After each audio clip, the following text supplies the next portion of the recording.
കവിതയുടെ പേര് ഗോതമ്പു ശില്പം. മകൾ ഒടുവിലുണ്ടാക്കിയ സിംഹത്തലയും വാലും പിഴുതെടുത്ത് അമ്മ അടുത്ത ചപ്പാത്തിയും പരത്തി. ശേഷിക്കുമുടലിൽ ഇനി എൻ്റെ ചെറുക്കൻ്റെ മുഖമാവാം. എൻ്റെ ചെറുക്കൻ നാവിൽ ശൂലം തറച്ചവൻ. 2 ഗോതമ്പുണ്ടകൾ അധികം വേണം. അവന് തല വലുതു വേണം. പെണ്ണെ ഈ ചപ്പാത്തി ചട്ടിയും വിട്ടു വലുതായി പോകുമെന്നമ്മ. പെണ്ണെ ഈ ചപ്പാത്തി ചട്ടിയും വിട്ടു വലുതായി പോകുമെന്നമ്മ. എന്നാൽ മീതെ അനുഗ്രഹവും കീഴേ ചക്രവാളവുമായി അടുപ്പിനരികെ ഗോതമ്പു ശില്പി.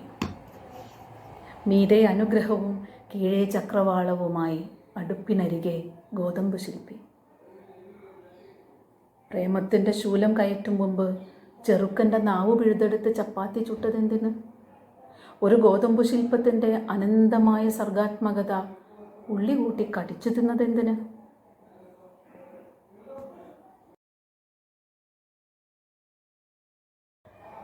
ഗോതമ്പു ശില്പം എന്ന് പറയുന്ന ഈ കവിത 2000 എൻ്റെ പഠനകാലത്ത് ഞാൻ എഴുതിയതാണ്.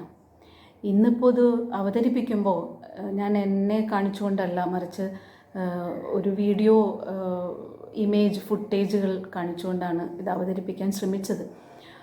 അതിൻ്റെ ഒരു കാരണം, ഇന്നിപ്പോൾ എൻ്റെ വിദ്യാർത്ഥിനി ശില്പകല പഠിക്കുന്ന അശ്വതി പ്രകാശിൻ്റേതാണ് ഈ ഫുട്ടേജ്.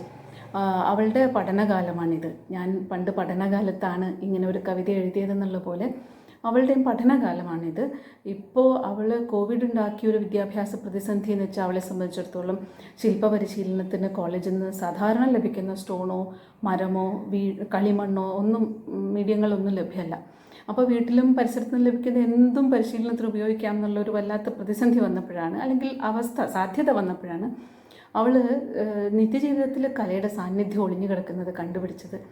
അങ്ങനെ ഗോതമ്പ് മാവ് ചപ്പാത്തി ഉണ്ടാക്കാൻ എന്നതിനേക്കാൾ ഉന്മേഷം പകരുന്നത് ശില്പം ഉണ്ടാക്കാനാണെന്നുള്ള അനുഭവം അവൾക്കുണ്ടായി. ഇത് അവൾ എന്നോട് പങ്കുവെച്ചപ്പോഴാണ് ഞാൻ ഇങ്ങനെ പണ്ട് എഴുതിയ കവിതയെക്കുറിച്ച് ഓർത്തത്. അപ്പോൾ ഞാൻ അന്ന് എഴുതിയതിൽ ഇത്തരത്തിലുള്ള ചില്ലറ വീട്ടനുഭവങ്ങളും അതിനേക്കാൾ അപ്പുറത്തൊരു തരം അന്ന് ഞാൻ അനുഭവിച്ച അസംബന്ധങ്ങൾ ജീവിതത്തിൽ ഒരു അതെല്ലാം ഉണ്ടായി. അതിൻ്റെയൊക്കെ പ്രചോദനം ഉണ്ടായിരുന്നു. അതിലപ്പുറം ആലോചിച്ച് കഴിഞ്ഞാൽ ഭാവനാത്മകമായിട്ടുള്ളൊരു ലോകത്ത് വെച്ചിട്ടാണ് നമ്മൾ നിത്യേന അങ്ങനെ ഒന്നും ആലോചിക്കാതെ കഴിക്കുന്ന ഭക്ഷണ പദാർത്ഥത്തിൽ ഒളിഞ്ഞിരിക്കുന്ന നമ്മുടെ കാമനകൾ കണ്ടുപിടിക്കുന്നത്. അത് ഉദാത്തമായൊരു കലാസൃഷ്ടിക്കോ കവിതയ്ക്കോ അനുയോജ്യമായിട്ടുള്ളൊരു മീഡിയ ആണോ വിഷയമാണോ ഇതൊന്നും കൂസലില്ലാതെ കുട്ടികൾ കളിക്കും പോലെ ഒരു ഉന്മേഷം ഉള്ളിൽ വരികയാണ്. അപ്പോൾ ആ 2 കാലത്തിൽ ആണിപ്പോൾ ഞാനും അശ്വതിയും ഒരേ അനുഭവം അനുഭവിച്ചത് എന്നുള്ളത് കണ്ടുപിടിച്ചത് എനിക്ക് വലിയൊരു പ്രചോദനവും സ്നേഹവും ഉള്ളിൽ തോന്നി. സമാനമായിട്ടുള്ള വീട്ടനുഭവങ്ങളിൽ അത് 2 മനുഷ്യരെ പരസ്പരം പ്രതിഫലിപ്പിച്ചുല്ലോ ആ അർത്ഥത്തിൽ. ജീവിതമാണെങ്കിലും സർഗാത്മകതയാണെങ്കിലും പ്രതിസന്ധിയിലായ ഒരു കാലത്ത് ഗോതമ്പ് കൊണ്ട് ശില്പം ഉണ്ടാക്കുന്നതിനെ പറ്റി കവിത എഴുതിയപ്പോൾ ഒരു അസംബന്ധമായിട്ട് കണ്ട് ആളുകൾ ചിരിച്ചു. ഗോതമ്പ് മാവ് കലയുടെ ഒരു മീഡിയ ആക്കി ഇപ്പോൾ അശ്വതി ആക്കിയപ്പോഴും ആളുകൾ ചിരിക്കുന്നു. മനുഷ്യർക്ക് ജീവിതം തുടരാൻ ഈ ചിരി വളരെ അത്യാവശ്യമാണ്.